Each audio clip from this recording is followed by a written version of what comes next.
여러분, 중국 공장 싹 다 삼성이 이렇게 외치면서 34년 동안 키워온 중국을 통째로 손절했다는 사실 혹시 알고 계셨나요? 1992년 한국이랑 중국이 손을 잡던 바로 그 해에 중국 땅을 밟았던 게 바로 삼성인데요. 한때는 중국 TV 시장 1등에다가 휴대폰 점유율도 20%를 찍으면서 14억 인구의 안방을 아주 거의 다 차지했던 기업이었죠. 그런데 진짜 그 삼성이 지금 완전히 짐을 싸고 있어요. 스마트폰 공장도 빼고 PC 공장도 빼더니 이제는 TV하고 가전제품까지 아주 싹 다 빼버렸더라고요. 여기까지만 들으면 삼성이 중국에서 그냥 비참하게 쫓겨난 거 아니야? 이렇게 생각하실 수도 있을 텐데요. 하지만 진짜 대박 충격적인 반전은 바로 이겁니다. 막상 진짜 뚜껑을 딱 열어보니까 쫄딱 망한 쪽은 삼성이 절대 아니었거든요. 도대체 그 사이에 무슨 대단한 일이 벌어진 걸까요? 이번 영상 끝까지 보시면이 판도가 완전히 뒤집히는 걸 보실 수 있어요. 자, 일단 상황이 어떻게 돌아가는지 이것부터 보시죠. 지금 2026년 현재 중국 땅에서 대체 무슨 일이 벌어지고 있는지부터 깔끔하게 보겠습니다. 올해 삼성전자가 공식적으로 결단을 내렸어요. 중국 TV하고 가전시장에서 완전히 발을 뺀다. 백색전이라고 흔히 부르는 냉장고나 세탁기 같은 거 말이에요. 이건 사실 예전부터 이미 손을 싹 뗀 상태였고요. 거기다 마지막까지 남아있던 TV 수입 판매까지 중단하겠다고 현지 유통 채널이랑 협력사들한테 전부 통보를 해버린 겁니다. 이게 대체 왜 이렇게 어마어마하게 큰 사건이냐면요. 그 삼성이 처음 중국에 들어갔던 게 무려 1992년이거든요. 우리나라랑 중국이 한중 수교를 맺었던 바로 그 역사적인 해입니다. 그런데 그걸 보고 이제 그만하겠다라고 과감하게 선언을 해버린 거죠. 그런데 이것보다 훨씬 더 충격적인 건 바로 구체적인 숫자인데요. 진짜 놀라우니까 한번 자세히 들어보세요. 삼성은 한때 그 큰 중국 TV 시장에서 점유율을 20%나 찍으면서 아주 당당하게 1등을 차지했었어요. 그 잘 나가던 스마트폰 시장도 완전히 마찬가지였는데요. 옛날 추억의 애니콜 다들 기억하시는 분들 꽤 계실 겁니다. 바로 그 애니콜을 앞세워서 중국 휴대폰 시장에 무려 20에서 30%를 통째로 휩쓸던 엄청난 시절이 있었거든요. 진짜 중국 길거리에 나가면 너도 나도 다 삼성 핸드폰을 들고 다니던 그런 화려한 시대였습니다. 그랬던 어마어마했던 삼성이 지금은 과연 어떻게 변했을까요? 깜짝 놀라지 마세요. TV 점유율이 겨우 3.6%로 처참하게 주저앉아 버렸습니다. 원래 20%에서 3.6%까지 떨어진 거면 옛날엔 5명 중에 1명이 쓰던 대세 제품이 이제는 30명 중에 고작 1명 꼴로 확 줄어든 셈이죠. 근데 냉장고 쪽으로 가면 상황이 훨씬 더 심각합니다. 점유율이 무려 고작 0.42%밖에 안 되거든요. 게다가 세탁기는 한술 더 떠서 딱 0.38% 38% 수준입니다. 이게 대체 무슨 의미냐면요. 중국 전체에서 냉장고가 무려 1,100원대나 팔릴 때 그중에 삼성 제품은 겨우내 대가 될까 말까 하다는 기가 막힌 얘기예요. 이건 뭐 사실상 거대한 중국 시장에서 존재감 자체가 완전히 증발해버린 거죠. 그리고 정말 가장 가슴이 아픈 분야는 바로 스마트폰인데요. 옛날에 그렇게 엄청나게 잘 나가던 갤럭시가 지금 중국에서 점유율이 0.8%까지 7%까지 뚝 떨어졌습니다. 이게 진짜 충격적인 게 1%도 채 안 되는 수준이에요. 시장 통계를 낼 때 보면 아예 브랜드 이름조차 나오지도 않더라고요. 그냥 다른 이름 없는 브랜드들이랑 같이 기타 항목으로 꽁꽁 묶여버립니다. 한때 중국 소비자들이 세상에서 가장 갖고 싶어 하던 그 명품 갤럭시가 이제는 공식 통계표에서 이름조차 당당히 못 돌리는 참담한 신세가 된 겁니다.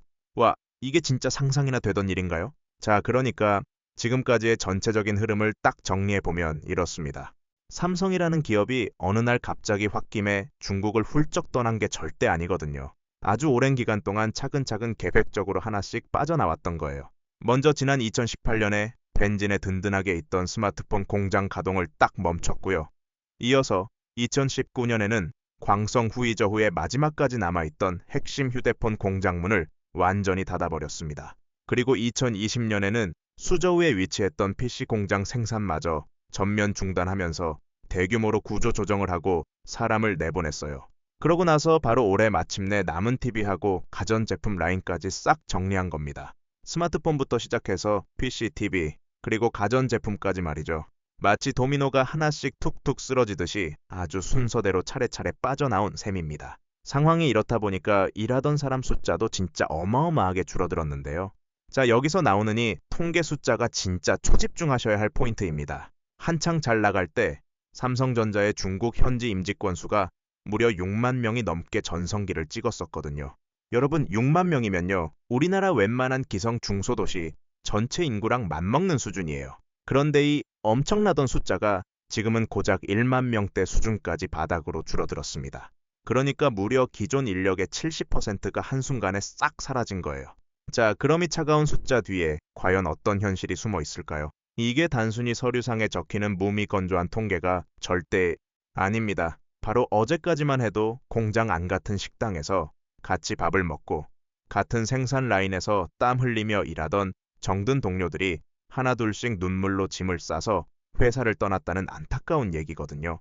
그 많은 사람 중 누군가는 또 다른 먹고 살 일자리를 찾아서 정든 도시를 쓸쓸히 떠났을 거고, 또 누군가는 새로운 직장을 구하느라 길거리에서 한참을 막막하게 헤맸을 겁니다. 그리고 바로 여기서 진짜 가슴 한 구석이 찡하게 아려오는 안타까운 장면이 하나 나오는데요. 거기가 어디냐면 바로 후 이저우라는 이름의 중국 도시입니다. 광동성에 위치하니 활기차던 도시는요, 자그마치 거의 30년이라는 세월 동안 거대한 삼성 공장 하나가 통째로 먹여 살렸다고 해도 전혀 과언이 아닐 정도예요. 왜냐하면 삼성이 지난 1993년에 바로 여기에다가 대규모 휴대폰 공장을 든든하게 세웠었기 때문입니다. 대기업 공장 하나가 딱 들어서니까 그 넓은 주변으로 수많은 식당이 생기고 번화한 가게가 들어서고 수많은 협력업체까지 쫙 깔리면서 도시 전체의 경제가 오직 삼성을 중심으로 바쁘게 돌아갔던 거죠. 그런데 그렇게 영원할 줄 알았던 삼성이 떠나버리니까 과연 어떻게 변했을까요? 매일 활기가 넘쳐나던 그 대도시가 순식간에 아주 텅 비어버리고 말았습니다. 실제로 현지 공장 앞에서 식당을 크게 하던 리동이라는 주민이 인터뷰에서 이렇게 씁쓸하게 말하더라고요. 지금 내 주변 식당 10곳 중에서 무려 8곳이 손님이 없어서 텅 비었다. 진짜 삼성 공장 없이는 이 동네 골목 경제가 도저히 살아날 수가 없다라고 말이죠. 여러분, 식당 10곳 중에서 자그마치 8곳이 문을 닫거나 비었다는 말이에요. 대낮에도 불이 컴하게 꺼진 가게들이 길거리 양옆으로 끝없이 줄지어 늘어선 그 황량한 거리를 한번 머릿속으로 상상해보세요. 오죽하면 지나가는 현지 사람들이 여기를 보고 진짜 유령 도시가 다 됐다고 부를 정도였습니다. 자, 여기까지만 딱 놓고 보면 전체적인 그림이 아주 명확해 보이죠. 삼성이 결국 중국을 다 버리고 떠났다.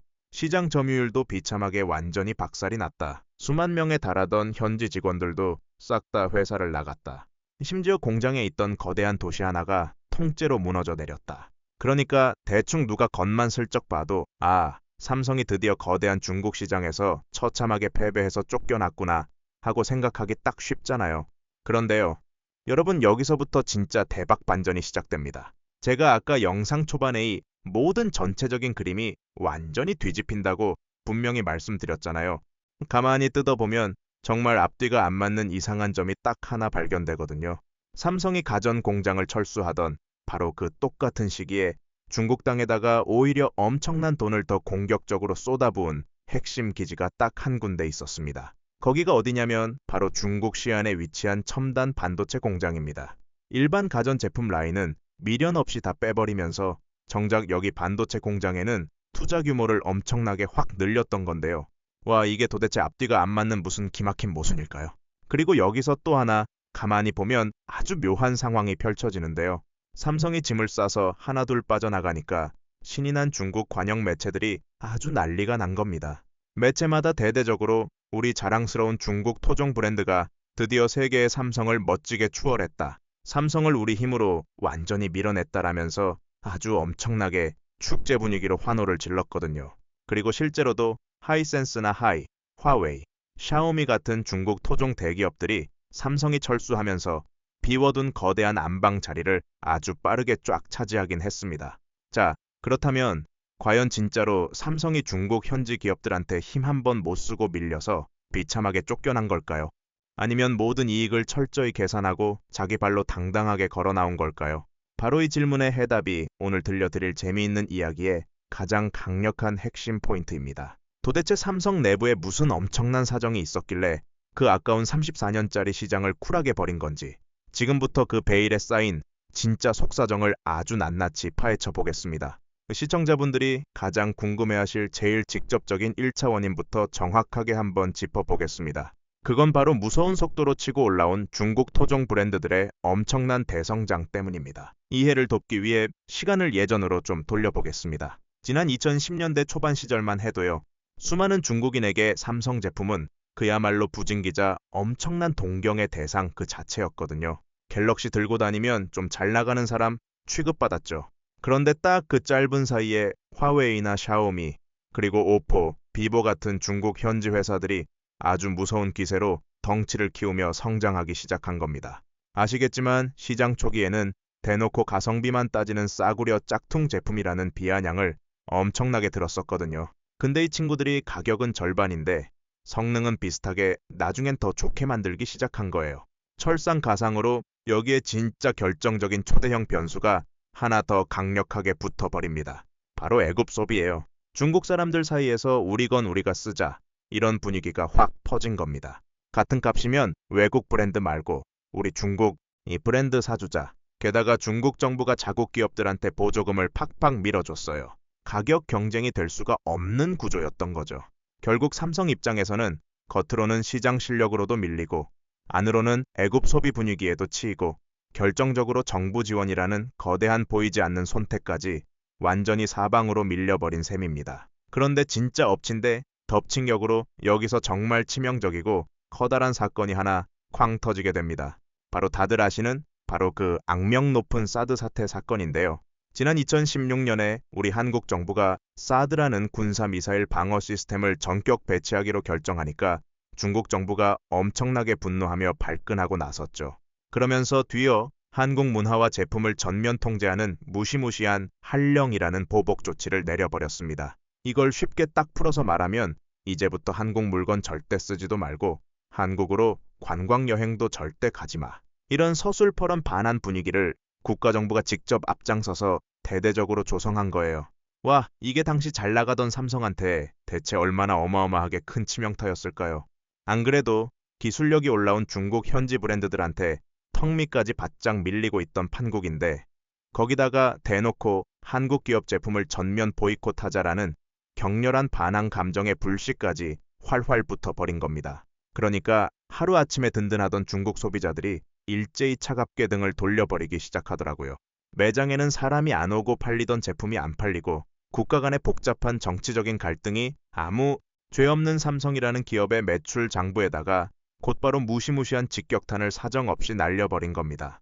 자, 상황이 이 지경까지 가다 보니까 삼성 수혜부 입장에서는 앞으로의 주판할 셈을 완전히 새로 튕겨볼 수밖에 없게 된 거죠. 그런데 여기서 우리가 반드시 주목해야 할 또 하나의 엄청나게 중요한 거시적 변화가 있습니다. 그건 바로 중국이라는 국가의 체급과 성격 자체가 예전과 완전히 다르게 변해버렸다는 사실인데요. 아주 먼 옛날에 삼성이 리스크를 감수하고 도대체 왜 중국 땅에 처음 들어갔겠습니까? 당시 중국은 전 세계 모든 물건을 가장 저렴하게 다 만들어내던 매력적인 세계의 공장 그 자체였기 때문이거든요. 그때만 해도 현지 노동자들의 한 달 인건비가 우리 한국의 고작 몇 분의 수준밖에 안 될 정도로 정말 엄청나게 저렴했었거든요. 사람을 싸게 써서 물건을 싸게 만들 수 있었던 거죠. 그런데요, 세월이 흐르면서 판도가 완전히 바뀌었습니다. 중국 경제가 매년 엄청나게 고속 성장하고 점점 잘 살게 되면서 현지 노동자들의 한 달 인건비가 그야말로 미친 듯이 가파르게 치솟오른 겁니다. 그러니까 삼성 입장에서 중국은 더 이상 예전처럼 돈을 아낄 수 있는 가성비 좋은 싼 공장이 절대 아니게 된 거죠. 그러니까 물건은 안 팔리는데 만드는 비용은 비싸지고 삼성 입장에서 중국은 이제 매력이 뚝 떨어진 땅이 된 거예요. 시장으로서도 매력이 없고 공장으로서도 매력이 없고. 자, 사태가 이쯤 되니까 결국 삼성은 기업 역사상 가장 거대하고 운명적인 최대의 갈림길에 딱 서게 됩니다. 두 가지 길이 있었어요. 하나는 그래도 34년을 키운 시장인데 버틸 때까지 버텨보자. 어떻게든 점유율을 회복해보자. 다른 하나는 안 되는 건 빨리 인정하고 짐 싸서 다른 데로 옮기자. 여러분이라면 어느 쪽을 택하시겠어요? 사실 대부분의 평범한 사람이나 기업들은 그동안 쏟아부은 전기 깊고 투자한 매몰 비용 돈이 너무너무 아까워서 눈앞에서 손해가 나도 쉽게 미련을 못 버리고 못 떠나기 마련이거든요. 그런데 놀랍게도 이 역사적이고 거대한 결단의 한복판 중심에 바로 이재용 회장이 단단히 버티고 있었습니다. 이 회장이 이런 메시지를 던졌어요. 사직생 죽고자 하면 산다는 뜻이에요. 그리고 독한 삼성인이 되자고 했죠. 무슨 말이냐면 아까운 거 붙들고 같이 죽지 말고 과감하게 돌려낼 건 돌려내자는 겁니다. 그래서 이 위기 상황에서 삼성이 최종적으로 선택한 생존 전략이 가만히 뜯어보면 정말로 영리하고 기가 막힐 정도로 정교했는데요. 버릴 건 버리고 뛸 건 진다. 이게 핵심입니다. 중국에서 빼는 스마트폰 공장을 베트남하고 인도로 옮겼습니다. 왜 하필 거기였을까요? 이유가 명확해요. 베트남은 인건비가 옛날 중국처럼 쌌고 인도는 14억이 넘는 어마어마한 인구를 가진 미래 시장이었거든요. 중국이 주던 싼 인건비는 베트남이 채워주고 중국이 주던 거대한 시장은 인도가 채워줄 수 있었던 거예요. 삼성은 베트남을 세계 최대 생산기지로 키우겠다고 선언했고 실제로 어마어마한 돈을 쏟아붓기 시작했습니다. 자, 그런데요. 여기서 한 가지 더 짚어야 할 게 있어요. 이 모든 게 단순히 삼성 혼자만의 결정이 아니었다는 겁니다. 시대 자체가 그렇게 흘러가고 있었어요. 바로 미국하고 중국의 패권 전쟁이에요. 두 거인이 서로 으르렁대기 시작하면서 중국에 공장을 둔다는 게 점점 위험한 일이 돼버린 겁니다. 언제 관세 폭탄이 떨어질지, 언제 무역 제재가 터질지 모르는 살얼음판이 됐어요. 그러니까 삼성의 탈중국은 시대의 거대한 흐름을 먼저 읽고 올라탄 거였죠. 자, 그럼 여기서 진짜 흥미로운 비교를 하나 해볼게요. 미국의 애플은 같은 시기에 어떻게 하고 있었을까요? 애플도 똑같이 중국에 깊이 들어가 있었어요. 근데 애플은 못 떠났습니다. 아이폰 생산의 80% 이상을 여전히 중국에 묶어두고 있었어요. 왜? 너무 깊이 박혀 있어서 빼낼 엄두를 못 낸 거예요. 그 결과가 어떻게 됐을까요? 미국하고 중국이 관세 전쟁을 벌이니까 애플이 그대로 인질이 돼버렸습니다. 관세 폭탄이 떨어질까봐 벌벌 떠는 신세가 된 거예요. 똑같이 중국에 들어갔던 두 거인데 삼성은 일찌감치 짐을 쌓고 애플은 떠나려다 못 떠나서 발목이 잡힌 겁니다. 같은 상황에서 누가 더 현명했는지 슬슬 보이시죠? 역사를 보면요. 변화를 못 읽은 1등은 항상 무너졌어요. 휴대폰 시장의 절대 강자였던 노키아 기억하시나요? 한때 전 세계 휴대폰의 절반 가까이를 팔던 회사였어요. 근데 스마트폰이라는 변화의 물결을 우습게 봤다가 한순간에 사라졌습니다. 1등이라고 영원한 1등이 아니에요. 변화를 먼저 읽고 먼저 움직이는 놈이 살아남는 겁니다. 그렇다면 삼성이 중국이라는 익숙한 땅을 버리면서까지 진짜 노린 건 뭐였을까요? 그냥 도망친 게 아니었어요. 여기엔 우리가 생각하는 것보다 훨씬 더 큰 그림이 숨어 있었습니다. 자, 이제 이야기의 진짜 정점으로 가보겠습니다. 삼성이 떠난 그 자리에서 도대체 무슨 일이 벌어졌을까요?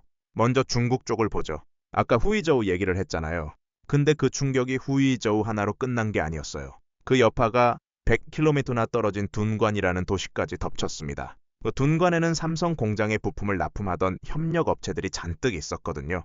그 중에는 한때 중국의 주요 로봇 산업 기업으로 성장하던 회사도 있었어요. 근데 삼성이라는 큰 손님이 사라지니까 이 회사들이 줄줄이 휘청이기 시작한 겁니다. 생각해보세요. 공장 하나가 돌아가려면 그 뒤에 수십, 수백 개의 협력 업체가 붙어 있어요. 나사 만드는 곳, 부품 깎는 곳, 포장자에 되는 곳, 직원들 밥 해주는 식당, 출퇴근 시켜주는 버스 회사까지. 이게 다 하나의 생태계예요. 그런데 그 생태계의 심장이었던 삼성이 빠져나가니까 그 주변이 통째로 무너진 겁니다. 도미노였어요. 공장이 멈추니까 협력사가 멈추고 협력사가 멈추니까 식당이 망하고 식당이 망하니까 그 동네 사람들이 일자리를 잃고 여기서 우리가 한 가지 깨닫게 되는 게 있어요. 삼성이라는 회사 하나가 도시 하나를 통째로 먹여 살리고 있었다는 사실이에요. 평소엔 아무도 그걸 몰랐어요. 그냥 당연한 줄 알았던 거죠. 근데 그게 사라지고 나서야 빈자리가 얼마나 컸는지 비로소 드러난 겁니다. 텅 빈 공장 건물, 불 꺼진 상가, 일자리를 찾아 도시를 떠나는 사람들. 이게 삼성이 떠난 자리의 진짜 풍경이었어요. 자, 그런데요. 바로 이 대목에서 우리가 잊지 말아야 할 장면이 하나 있습니다. 삼성이 떠날 때 중국 매체들이 뭐라고 했는지 기억하시죠? 우리가 추월했다. 삼성의 시대는 갔다. 특히 신랑이라는 중국 매체는 아예 대놓고 이재용과 삼성의 시대는 끝났다고 비웃었어요. 마치 다 잊긴 것처럼 의기양양했죠. 자, 이 장면을 잘 기억해 두세요. 곧 이게 얼마나 성급한 판단이었는지 드러납니다. 왜냐하면요. 삼성이 진짜로 버린 게 뭔지를 알면 생각이 완전히 달라지거든요. 삼성이 버린 건 돈 안 되는 시장이었어요. 저가 TV, 저가 가전 점유율 0.8%, 8%짜리 스마트폰. 이미 중국 브랜드한테 밀려서 아무리 붙들고 있어봐야 적자만 나는 그런 사업들이었습니다. 그러니까 중국 매체들이 이겼다고 좋아한 건 사실 삼성이 스스로 손절한 떨이 상품을 주워든 거였어요. 자, 그럼 삼성이 끝까지 지고 있던 건 뭐였을까요? 바로 반도체입니다. 아까 제가 이상한 게 하나 있다고 했죠. 가전은 다 빼면서 시안 반도체 공장엔 오히려 돈을 더 부었다고요. 자, 이게 바로 그 답이에요. 삼성은 중국 산시성 시안에 거대한 랜드 플래시 공장을 갖고 있어요. 랜드 플래시가 뭐냐면요. 사진이나 영상을 저장하는 메모리 반도체예요. 쉽게 말해서 우리가 쓰는 USB나 스마트폰 안에 들어가는 그 저장 칩이에요. 이 시향 공장 하나가 전 세계 랜드 플래시의 10% 이상을 만들어내는 어마어마한 곳입니다. 삼성이 여기다가 얼마를 부었을까요? 2025년 한 해에만 4,954억 원을 투입했어요. 그전에보다 67% 넘게 늘린 금액입니다. 가전은 싹 다 빼면서 반도체엔 돈을 더 쏟아부은 거예요. 이게 무슨 의미겠어요? 삼성은 중국을 떠난 게 아니라 중국에서 자기가 압도적으로 잘하는 것만 남기고 나머지를 정리한 겁니다. 칼로 무자르듯이 골라낸 거예요. 자, 이제 그림이 보이시죠? 중국 매체가 이겼다고 좋아한 그 순간에 삼성은 정작 가장 돈 되는 반도체는 더 꽉 쥐고 있었던 거예요. 떨리 상품 주워들고 만세 부르는 동안 진짜 알짜는 삼성이 다 챙긴 셈이죠. 누가 진짜긴 걸까요? 그리고 여기서 애플 얘기를 다시 꺼내야 합니다. 아까 애플은 중국을 못 떠나서 관세 전쟁의 인질이 됐다고 했잖아요. 자, 이 둘을 나란히 놓고 보세요. 삼성은 일찌감치 생산 기지를 베트남, 인도로 옮겨놨어요. 그래서 미중 관세 전쟁이 터졌을 때 그 폭탄을 가뿐하게 피해갔습니다. 반면 애플은 80%가 넘는 생산을 중국에 묶어둔 채로 그 폭탄을 정통으로 맞을 위기에 처했어요. 같은 출발선에 섰던 두 회사가 언제 떠나느냐는 타이밍 하나로 운명이 갈린 겁니다. 같은 상황에서 누가 더 현명했는지 슬슬 보이시죠? 자, 그럼 베트남하고 인도는 지금 어떻게 됐을까요? 삼성이 떠난 자리에서 중국이 휘청이는 동안 이쪽은 잔치가 벌어졌어요. 삼성은 베트남을 세계 최대 생산 기지로 만들겠다고 했고, 삼성정의 같은 계열사는 베트남에 12억 달러 우리 돈으로 1조 8천억 원을 추가로 부었습니다. 인도는 미래 시장으로, 베트남은 생산 거점으로 중국 하나에 의존하던 삼성이 이제는 베트남, 인도, 미국, 한국으로 이어지는 든든한 사각편대를 완성한 거예요. 한 다리로서 있던 사람이 네 다리로 단단히 버티고 선 셈이죠. 심지어요. 중국 1위 가전기업인 하이센스의 최고 경영자조차 삼성과의 실력 차이를 솔직하게 인정하는 발언을 했어요. 안방에서는 이겼다고 좋아했지만은 막상 세계 무대로 나가면 아직도 삼성이라는 벽이 까마득하게 높다는 걸 자기들도 알고 있었던 거예요. 자, 이제 처음 질문으로 돌아가 볼까요? 삼성이 빠져나가서 중국은 이제 쫄딱 망했다라던 그 소문 말이에요. 진짜 누가 망한 걸까요? 삼성이 떠난 후 이전은 유령 도시가 됐고 협력업체들은 줄줄이 무너졌고 이겼다고 좋아했던 중국 브랜드들은 알고 보니 삼성이 버린 떨리만 주워든 거였어요. 그동안 삼성은 가장 돈 되는 반도체는 꽉 쥐고 생산 기지는 안전한 곳으로 옮기고 관세 폭탄까지 피해갔습니다. 누가 봐도 답이 나오는 그림이죠. 자, 그렇다고 해서 제가 무조건 삼성 만세 중국 폭망이라고만 말하면 그건 반쪽짜리 이야기겠죠. 솔직하게 반대편 이야기도 좀 해야 공평합니다. 일단 첫째로요. 삼성이 중국 시장을 잃은 손실. 이거 절대 작지 않아요. 14억이 넘는 인구예요. 세계 최대 시장입니다. 아무리 안 팔린다 해도 이 거대한 시장을 통째로 포기한 건 분명히 뼈 아픈 부분이에요. 만약 나중에 중국 경제가 다시 살아나고 소비가 폭발하면 그때 떠나지 말 걸 하고 후회할 가능성도 아예 없진 않습니다. 둘째로요. 중국 브랜드들이 만만치 않다는 겁니다. 지금이야 안방에서만 강하다고 하지만 화웨이나 샤오미 같은 회사들이 이미 전 세계로 뻗어나가고 있어요. 삼성이 안방을 내준 게 나중에 글로벌 무대에서 더 강해진 중국 브랜드한테 부메랑으로 돌아올 수도 있다는 거죠. 안심하기엔 아직 일러요. 셋째로요. 삼성도 결국 시안 반도체 공장은 못 버렸잖아요. 이게 뭘 의미하냐면 완전한 탈중국은 사실상 불가능하다는 거예요. 그만큼 중국이라는 나라가 세계 경제에서 차지하는 비중이 크다는 뜻이기도 하죠. 삼성도 중국을 100% 끊어내지 못했다는 건 분명히 기억해야 합니다. 근데요, 이 조각들을 다 모아서 큰 그림으로 맞춰보면 결론은 명확해집니다. 정리해드릴게요. 결국 삼성은 위기를 가장 먼저 가장 영리하게 빠져나온 기업이에요. 안 되는 사업은 미련 없이 버리고 돈 되는 반도체는 꽉 쥐고 생산 기지는 안전한 곳으로 옮겨서 관세 폭탄까지 피했습니다. 남들이 우물쭈물할 때 먼저 움직인 거예요. 오늘 이 이야기에서 딱 하나만 기억하신다면 이겁니다. 진짜 승부를 가린 건 버틸 줄 아라는 힘이 아니라 버릴 줄 아는 결단이었다는 거예요. 정들고 돈 들인 걸 과감하게 돌려낼 수 있는 용기. 그게 삼성을 살린 겁니다. 자, 그렇다면 여기서 궁금한 게 하나 생기시죠? 삼성은 이렇게 영리하게 빠져나왔는데 애플은 왜 아직도 중국을 못 떠나고 발목이 잡혀 있을까요? 그 안에는 우리가 모르는 더 복잡한 사정이 숨어 있습니다. 그리고 삼성이 모든 걸 걸고 올인난 베트남과 인도. 과연 거기서는 또 어떤 전쟁이 벌어지고 있을까요? 이 이야기는 다음 영상에서 제대로 파헤쳐 보겠습니다. 여기까지 끝까지 시청해주신 분들 계시다면 좋아요 한 번씩 꼭 눌러주시고요. 평소에 궁금했던 주제나 다뤄줬으면 하는 이야기가 있으시면 댓글로 남겨주세요. 다음에 더 흥미로운 이야기로 찾아오겠습니다. 구독하고 알림 설정해 두시면 놓치지 않으실 거예요. 오늘도 끝까지 함께 해주셔서 정말 감사합니다.